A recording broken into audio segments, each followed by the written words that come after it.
Bueno, Imparables, estamos en el quinto capítulo de la segunda temporada en video y hoy vamos a hablar de una historia bastante chévere porque tiene que ver con restaurantes desde hace un tiempo donde no estaba de moda ser cocinero o chef o tener un restaurante. Así que aquí vamos.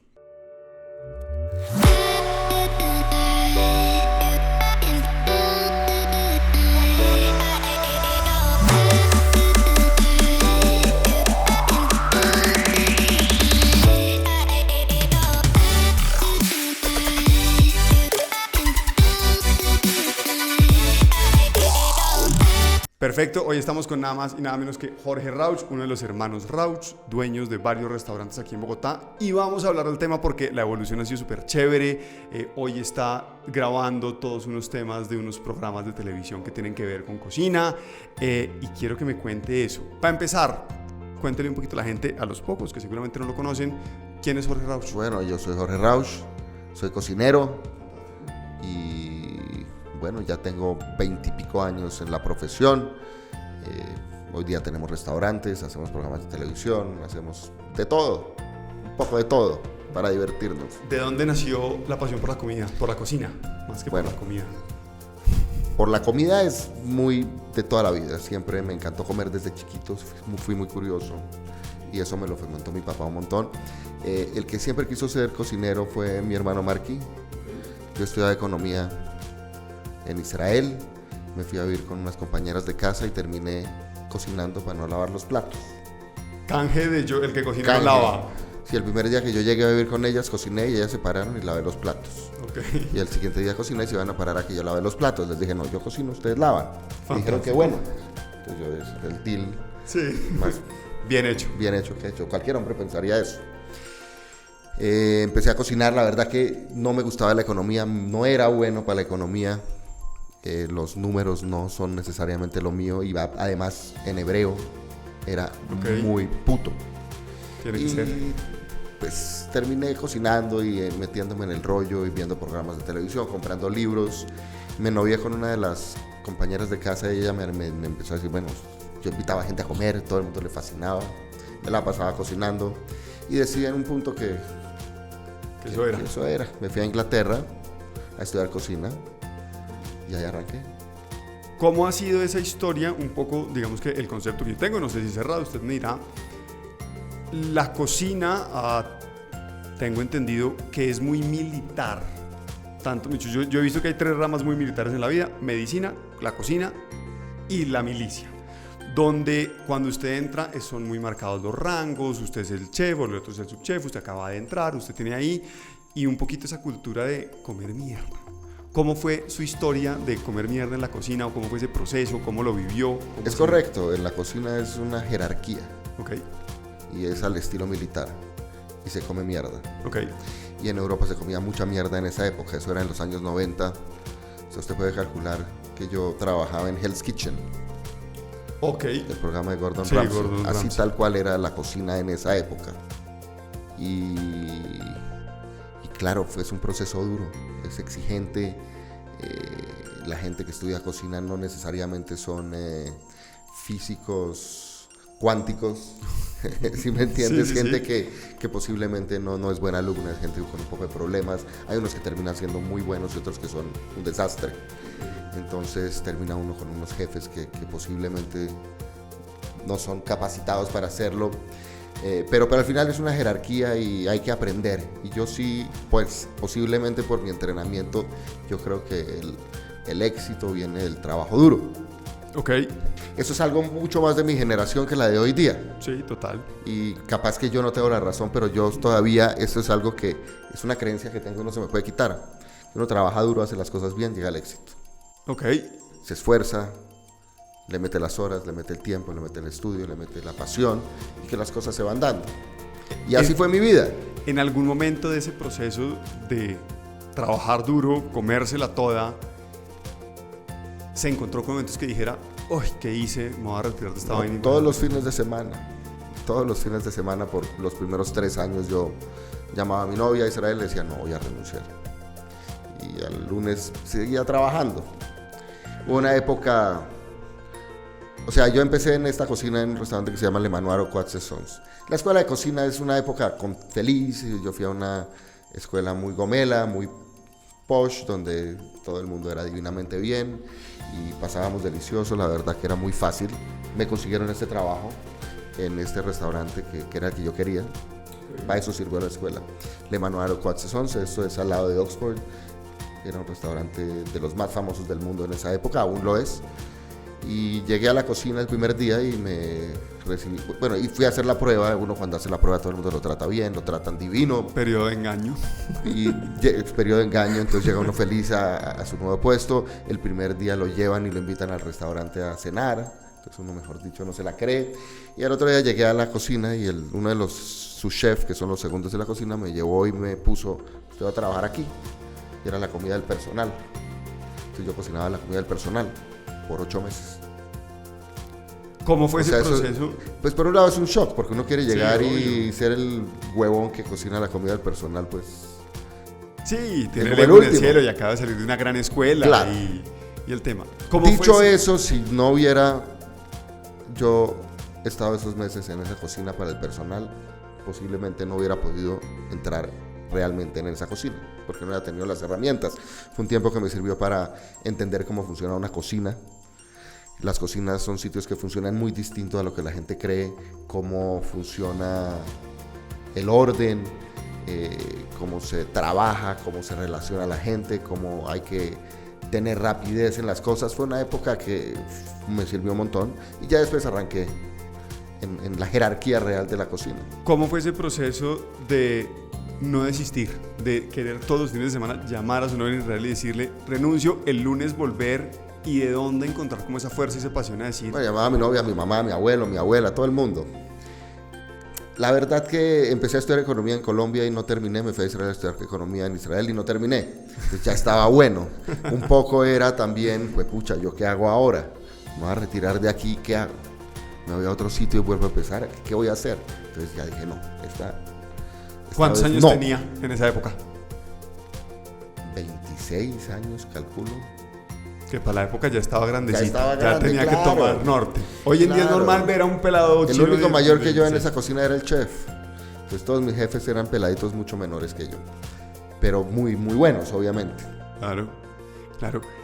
De ahí, ¿por qué vuelve a Colombia? Mejor dicho, estando trabajando en un restaurante allá, ¿alguna vez hubo un norte de querer abrir restaurante allá? ¿Lo intentó, no lo intentó o se devolvió de una vez a Colombia? Pues nosotros nos fuimos en principios de los años 90, cuando fue toda la época de la violencia, de los secuestros, de las bombas y todo.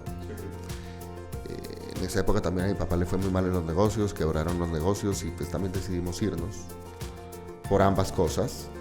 Mi hermano se fue a Canadá. Mi hermano, cuando yo estaba en esto, él ya era chef, ya había estudiado hotelería, ya había hecho su carrera de cocina y ya había trabajado en cocinas y era chef.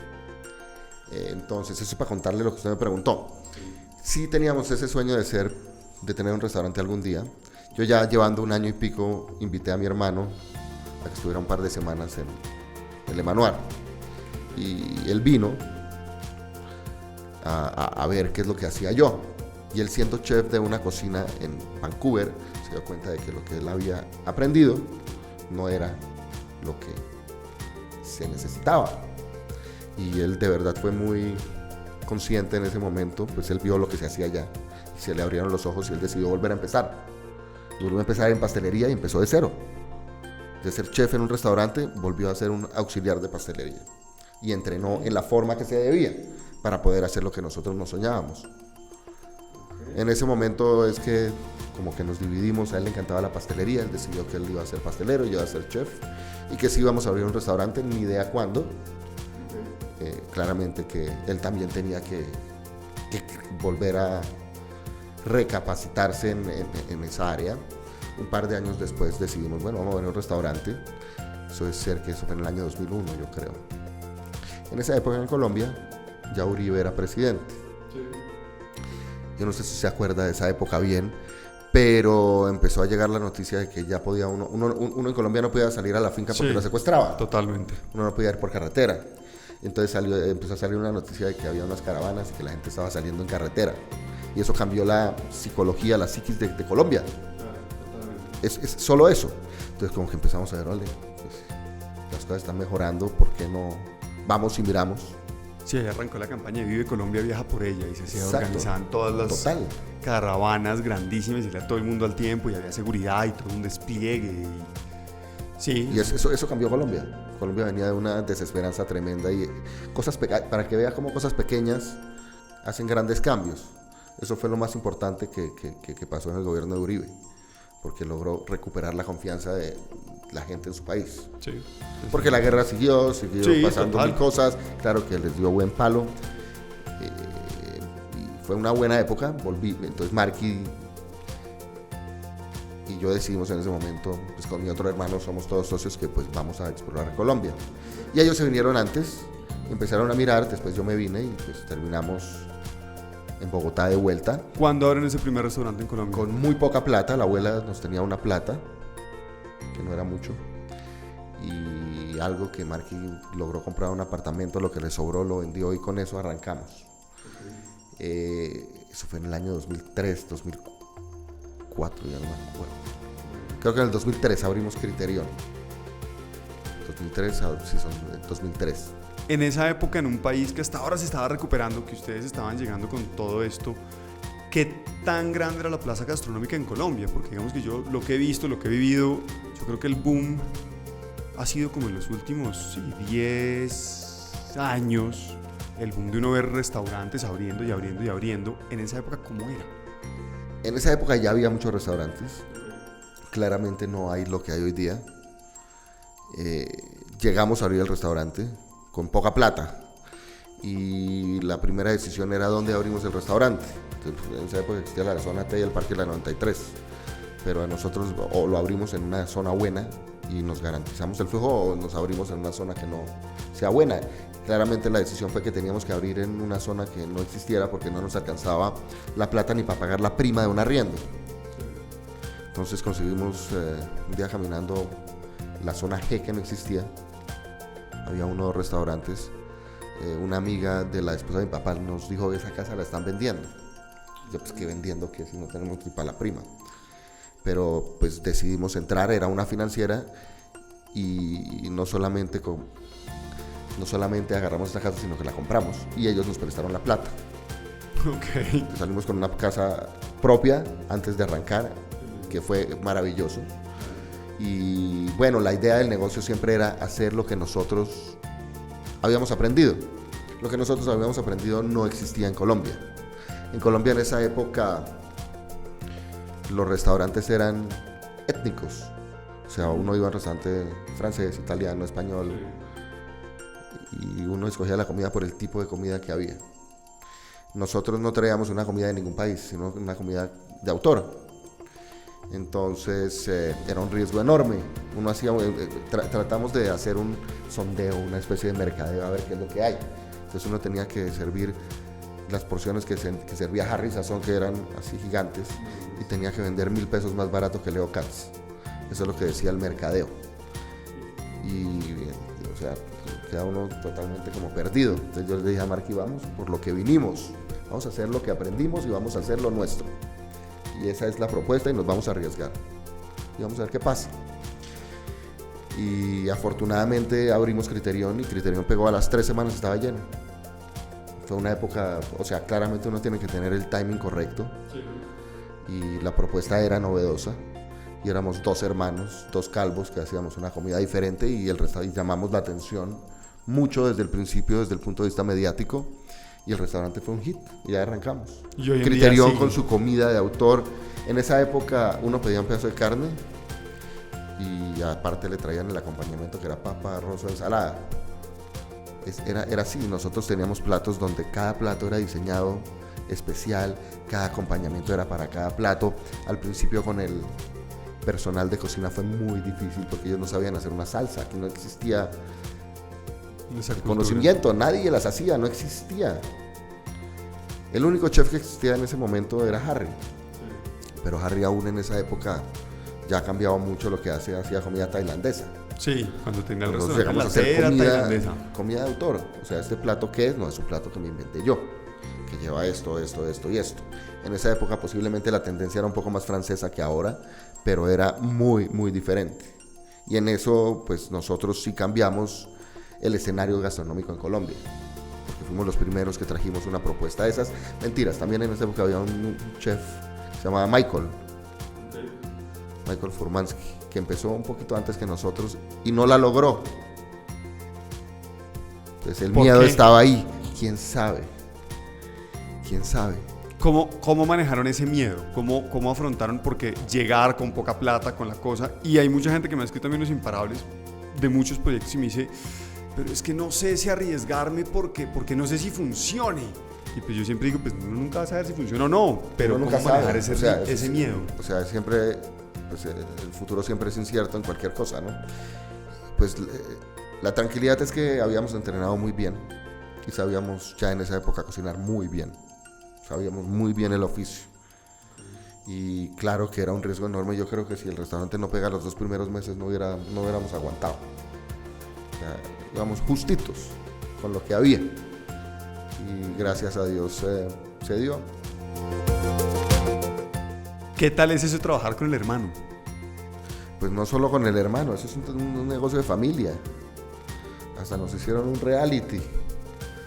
Está mi hermano que es el pastelero, está Ilan que es el gerente, está mi papá que es el financiero, mi cuñada que es la que maneja la parte de eventos, la parte de catering. Ahí estamos todos. Después de Criterion, que hoy en día sigue existiendo, arrancan a abrir varios restaurantes. Sé que han abierto en Cartagena, sé que abrieron en Barranquilla, en un hotel, no sé si sigue o no.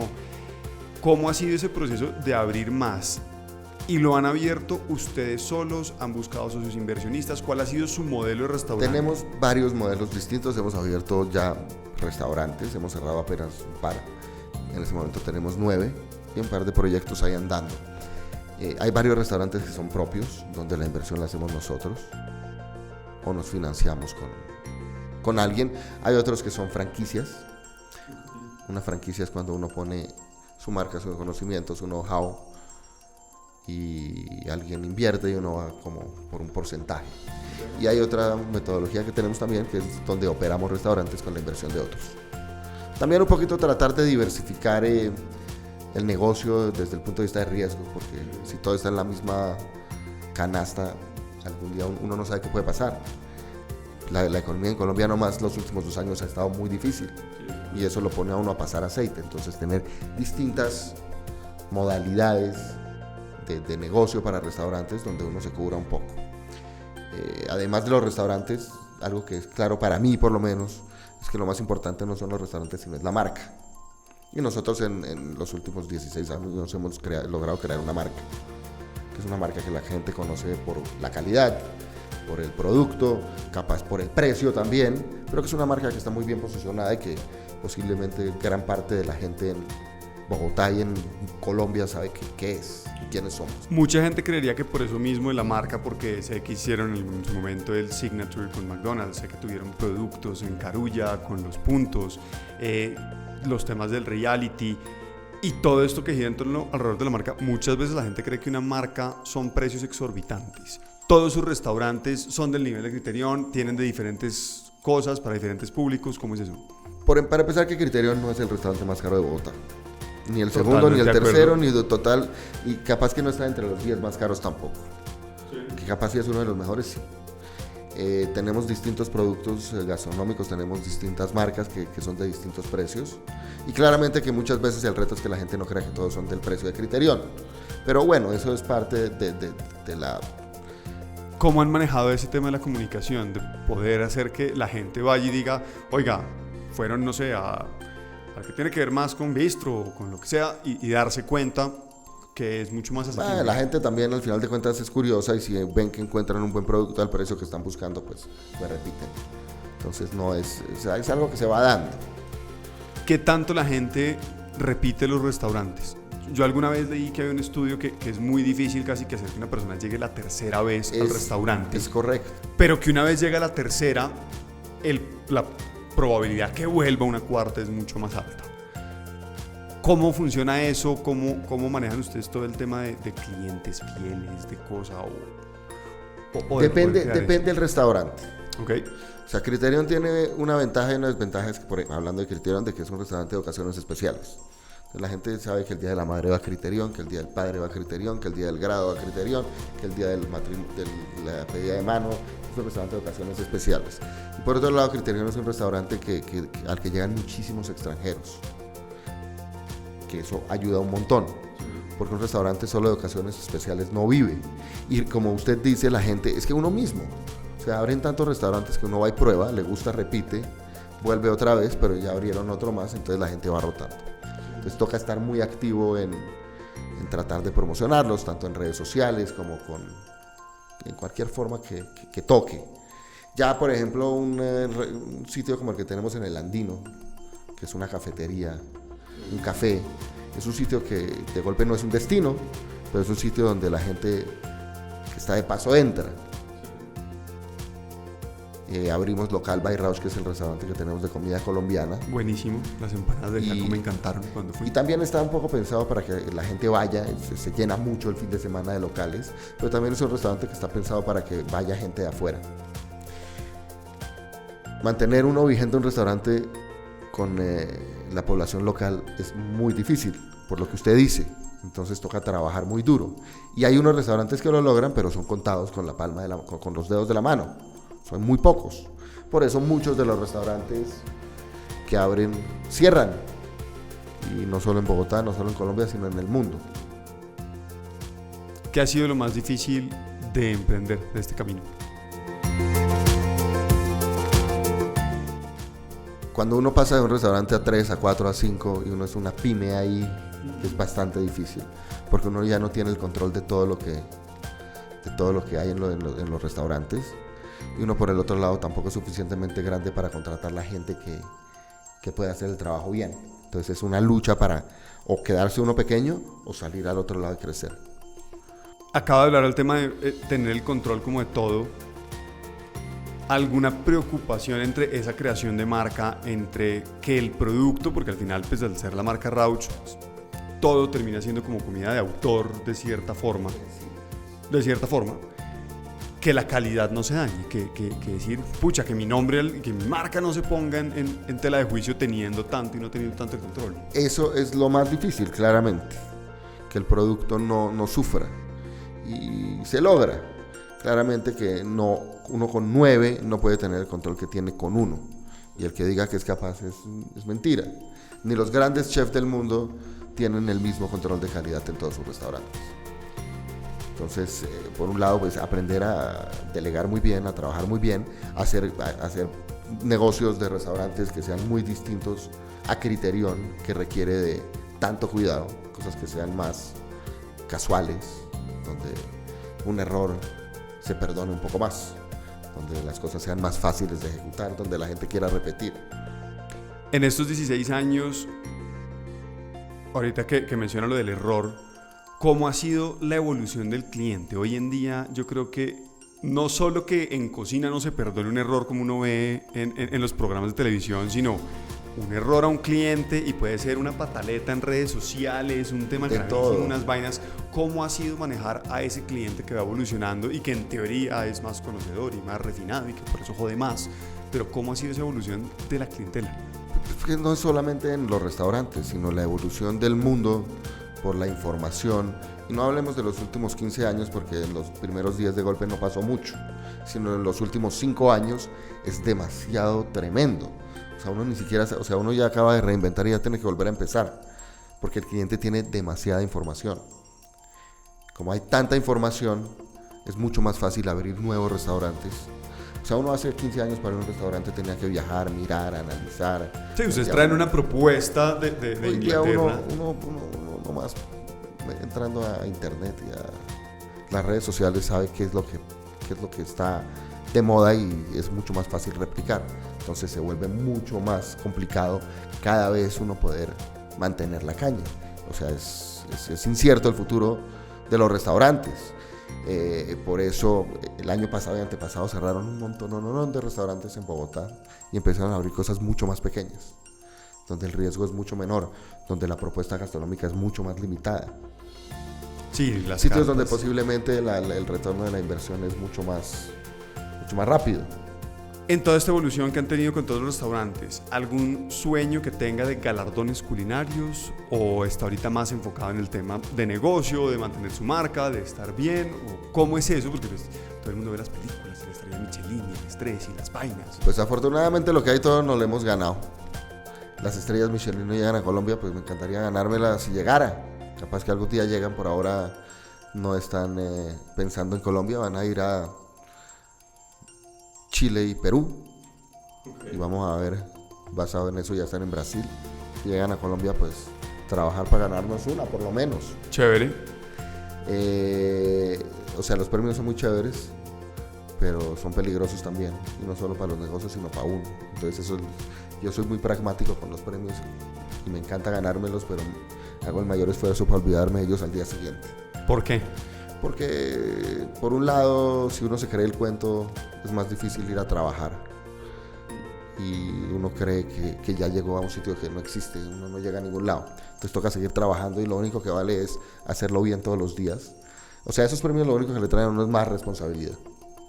¿En qué momento se dan cuenta, como ese aha moment, de decir, ok, nos fue bien con Criterion, definitivamente ese es el camino, podemos arriesgarnos a abrir más cosas con propuestas diferentes? Fue a los 3 años más o menos, abrimos la primera pastelería, quedaba en la 70 con Sexta, que se llamaba Rausch Patissier. Sí, ¿dónde? Esto finalmente terminó en el centro andino ahora. Sí. El concepto cambia un poco. Y ese estuvieron ahí, después estuvieron en el The KitchenAid, en el 82. Sí, que ese no funcionó. Ese ha sido un local raro, allá ha habido de todo. Allá ha habido como 20.000 restaurantes. El actual es como el que más longevidad le he visto. Pues era un restaurante que ni ganaba ni perdía. Entonces era un desgaste. Y no sé si la mezcla de batidoras con postres se entendía en ese momento. No todos funcionan, hay que tratar que funcionen porque cuando no funcionan duelen un montón. En el bolsillo también.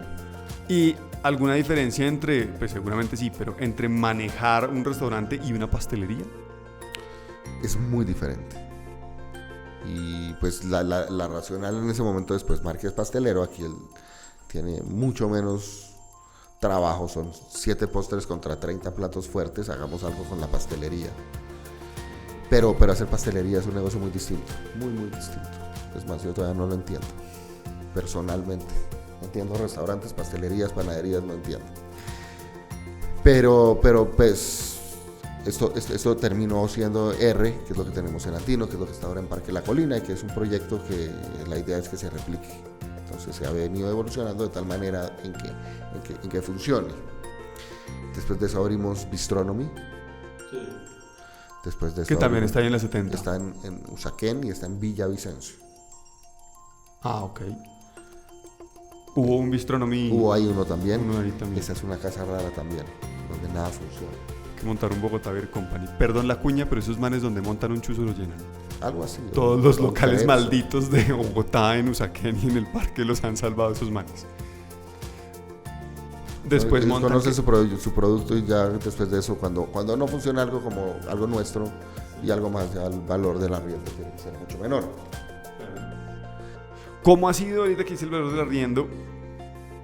El boom, yo alguna vez leí que decían que alguien se quejaba porque los precios de la comida en Colombia, en Bogotá, eran altísimos. Eso es falso. Y alguien decía... Pero eso es falso, es que el que compare con cualquier otro país, ya sea de Sudamérica o del mundo, se dará cuenta de que está diciéndolo sin conocer. Acabo de llegar de Chile, estamos haciendo parte de Masterchef allá, y los restaurantes valen el doble. El doble. Los colombianos se quejan mucho sin realmente haberlo mirado.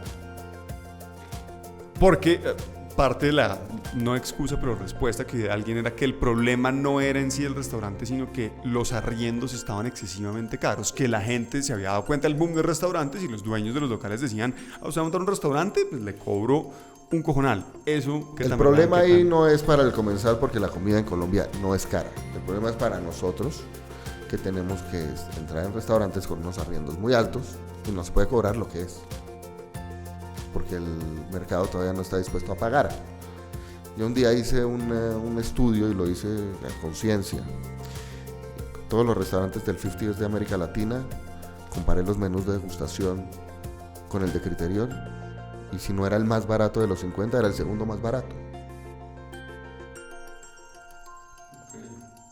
Entonces, y la comida se ha puesto costosísima, la carga impositiva es cada vez más compleja, el tema del impuesto de hipoconsumo que no se puede cruzar con el IVA es un problema también. O sea, el negocio de los restaurantes no es un negocio fácil. Que cualquiera creería que sí, que uno monte un restaurante y eso es fácil. Mucha gente lo hace pensando que es facilísimo y de que se maneja fácil y que eso uno se vuelve millonario. No, es un negocio donde el retorno de la inversión y la rentabilidad se ha visto afectada por los precios de los arriendos y por los precios de la comida, por los impuestos. Y bueno, pues hay que seguirse reinventando y toca hacerlos rentar. Cada vez toca moverse más. Toca tener catering, toca hacer eventos, toca buscar a veces promocionar, toca moverse en redes, toca mover la marca, toca salir en televisión, toca hacer 1000 cosas. ¿Cómo ha sido el apalancamiento de ustedes 16 años después en las redes? Porque obviamente han tenido que vivir esa evolución de ver que hay restaurantes que hoy en día son súper famosos, tienen fotos súper bonitas, tienen un montón de seguidores. Igual uno tiene que ver que no son solo los seguidores, sino la gente que vaya. Pero ¿cómo ha sido esa evolución de ustedes al mercado digital y a los nuevos clientes? Para los restaurantes, o sea, el mundo digital, usted que está metido en esto, hasta ahora está en proceso de invención. Y es algo que es muy difícil de medir aún. Los restaurantes, hay acciones de mercadeo que hacemos que funcionan y hay otras que no. Que si uno puede llenar su restaurante a punta de redes sociales, yo no sé cómo. Capaz que alguien sí lo sabe hacer. Estamos en esa búsqueda. Las redes sociales de los restaurantes hay que tenerlas. Se manejan muy bien. Hay información muy linda, hay platos lindos. Tenemos muchos seguidores, pero eso no convierte. O sea, no convierte. Y yo tengo unas redes sociales que son buenas. Tengo más de 500,000 seguidores. Y tampoco convierte tanto. Convierte para mí. O sea, a mí me funcionan y en cierta forma yo como figura pública, chef he logrado hacer de mis redes un pequeño negocio, pero hacerlo rentar para los restaurantes es algo que hasta ahora se está aprendiendo, y no solo en los restaurantes sino en todo. En la medida en que empieza a haber el boom del mundo digital, la misma televisión pierde muchísimo. O sea, el rating en la televisión es cada vez más bajo, porque hay un montón de cosas distintas, y a los clientes de las grandes empresas ya no se les puede vender el paquete completo en televisión porque no da. Entonces empezaron las empresas, las agencias de publicidad a vender medios digitales, y yo creo que todavía eso nadie lo sabe hacer. Yo creo que es muy muy complicado todavía convertir Instagram o Facebook o qué sé yo, YouTube en dinero. En convertirlo, pues en que haya una conversión real a una venta, que llegue el cliente al sitio. Porque es muy nuevo y todavía hasta ahora se está entendiendo. Ya Facebook, por ejemplo, pautar en Facebook, el que sabe puede hacer grandes negocios. Y son negocios que se miden muy fácil y que uno sabe si sirven o no sirven en menos de esto. Sí, se hace una prueba. Si se retorna más de lo que se invirtió, se sabe que funciona, y si no, chao. Y con Instagram igual. Con Instagram igual.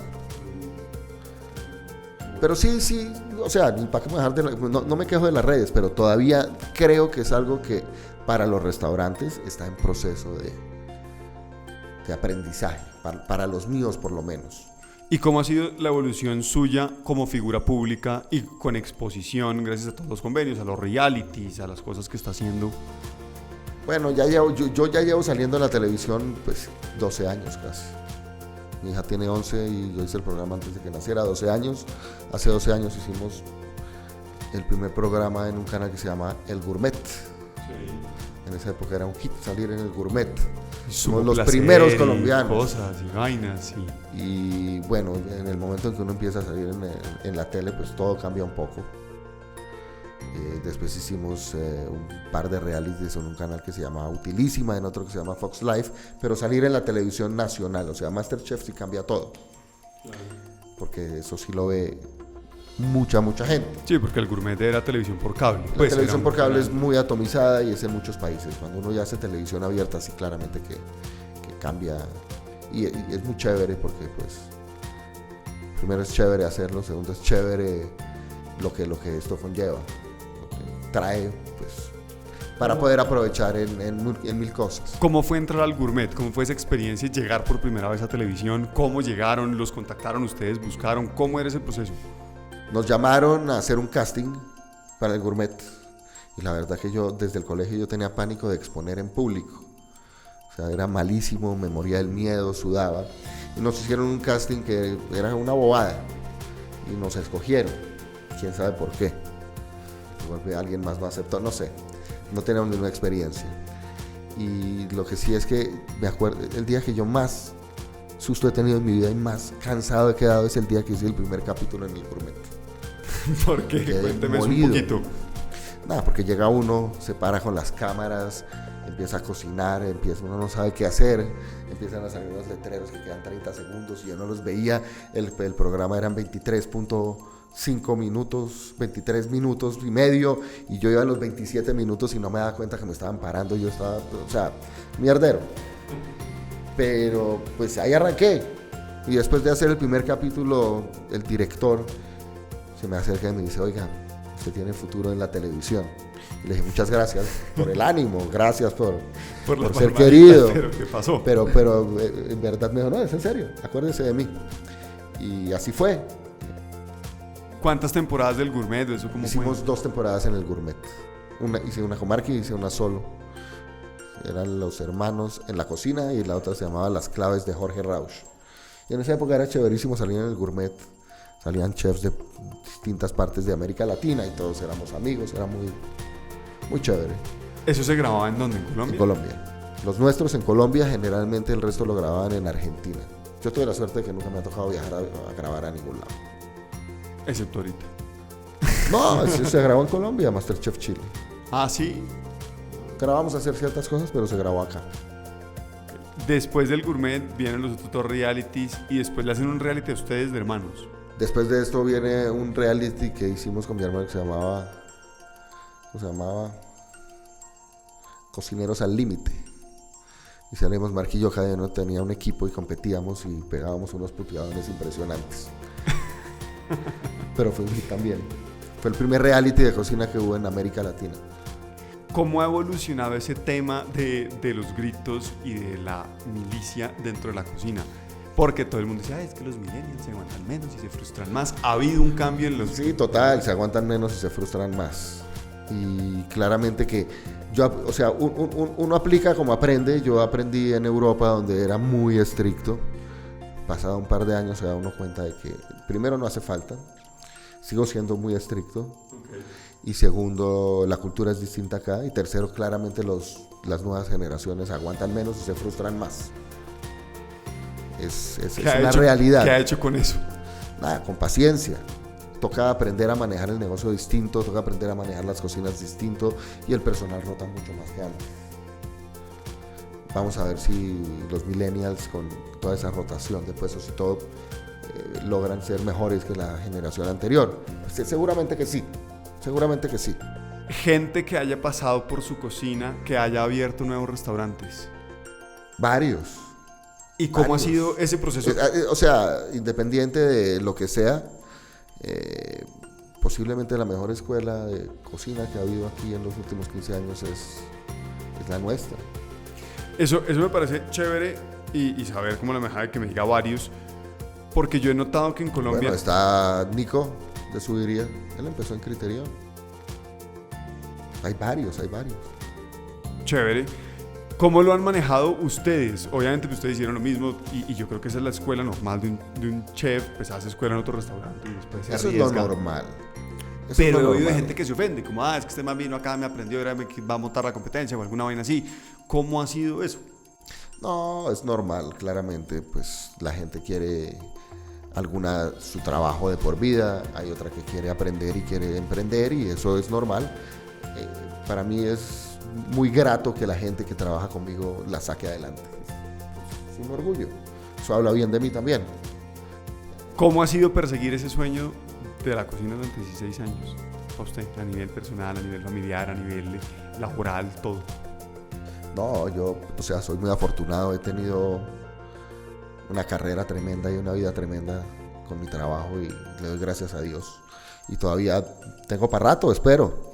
No, o sea, una vida maravillosa. De verdad que gracias a la cocina he podido aprender, viajar, conocer gente maravillosa y muchas satisfacciones, la verdad. ¿Algún consejo que le pueda dar a alguien o que está pensando en un restaurante y tiene el miedo que usted pudo tener al principio cuando llegaron acá cortos de plata y a 2 meses, por así decirlo, o alguien que quiere emprender en general cualquier sueño y que le esté dando miedo el proceso o el resultado? Es que el tema de los emprendedores hoy día se ha vuelto diferente. Entonces la gente antes de haber emprendido ya se denominan emprendedores. Okay. Es que yo soy un emprendedor. Alguna vez hice una charla en España en una universidad muy importante a los emprendedores y ellos decían, nosotros los emprendedores tal cosa, nosotros los emprendedores tal otra. Y yo se les dije, a ver, ¿cuál emprendedor? Es un estudiante. El emprendedor es una persona que tiene, primero que emprende, y para emprender hay que tener un temperamento muy especial, porque es una persona que está dispuesta a aceptar el riesgo al fracaso. Y no todo el mundo es capaz de eso. O sea, se necesita un carácter muy especial para emprender, arriesgar, fracasar y volver a empezar.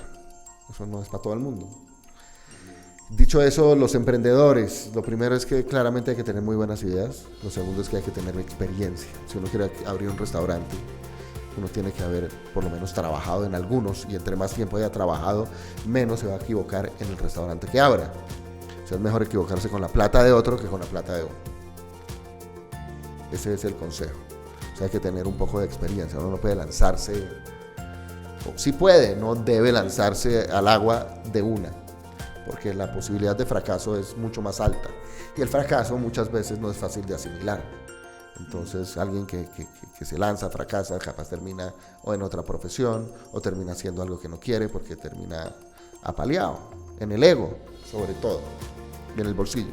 ¿Cómo ha sido ese manejo del ego en su carrera, en su historia, en su vida, en el tema? ¿Alguna batalla interna con el tema de más exposición, de los medios, que les haya ido bien, la cosa? Yo me acuerdo el primer día antes de filmar el primer programa de televisión, yo me senté con Marquí y le dije, Marquí, esta cosa hay que disfrutarla, pero el día que se acabe nos olvidamos de ella, porque si no, se nos acaba la vida. Entonces sí hay una batalla claramente que uno tiene que tener con el ego y con la fama, porque nada es para siempre, ¿no? Y si uno se acostumbra a ser famoso y a salir en la televisión y algún día no ocurre, pues ¿qué hace uno? Queda uno vacío. Entonces es centrarse uno más bien en su trabajo, en las cosas que son reales, y cuando aparecen proyectos especiales y cosas, pues disfrutarlos. Lo mismo los premios. Si me lo gané este año, lo disfruto. Si el año entrante ya no me lo gané, pues me lo aguanto. Y me lo aguanto dignamente, no me puedo matar por eso. Entonces hay que aprender a manejar el ego, sobre todo en el mundo de la cocina, donde hay tanta crítica, donde hay reconocimientos, donde a uno se los dan, se los quitan. Hay que estar uno desenfocado en lo real, que es el trabajo, y además del trabajo de su familia y en las cosas del día a día. Disfrutar el día a día más que las metas. ¿Alguna forma o consejo para poder trabajar en eso? Hoy en día está súper de moda, no, medite, no, haga no sé qué, no, como para poder disfrutar. No, yo no medito ni nada, yo me dedico a mi trabajo y soy consciente de que eso es así. Soy consciente de que una de las cosas que se gana las puede perder. Entonces, soy pragmático en eso. Cuando me las gano soy mesurado con mis emociones, y cuando las pierdo trato de serlo también.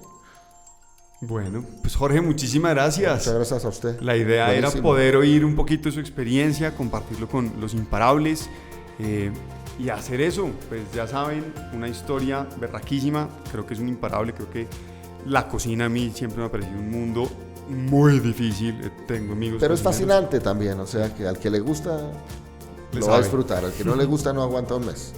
Buenísimo. Pues ya saben, imparables. Jorge Rauch, espero que les haya gustado. ¿Alguna pregunta que le quiera hacer a la audiencia en cuanto a algo? Acá tengo una cosa que se llama la pregunta del día y es que usted diga, oiga, miren, me gustaría preguntarles esto y le pueden ir a contestar en sus redes sociales o le pueden ir a contestar acá abajo en el link o donde quieran. ¿Alguna pregunta que usted le quiera hacer? Sorpresa. Bueno, quiero preguntarles cuál es el restaurante favorito en Bogotá a todos ustedes, que no tiene que ser el mío, claramente. Perfecto, pues ya saben, Imparables de Bogotá o que hayan venido a Bogotá y lo hayan probado, cuál es el restaurante favorito que tienen aquí. Jorge, muchísimas gracias. Muchísimas por gracias, este tiempo. Un gusto estar con usted. Eso es todo por hoy, como siempre por ahí les dejo cosas, más videos de otras entrevistas, pónganle like, suscríbanse, cliquen la campanita, síganlo en las redes sociales, me pueden seguir a mí, que les haya gustado y respondan la pregunta. Chao.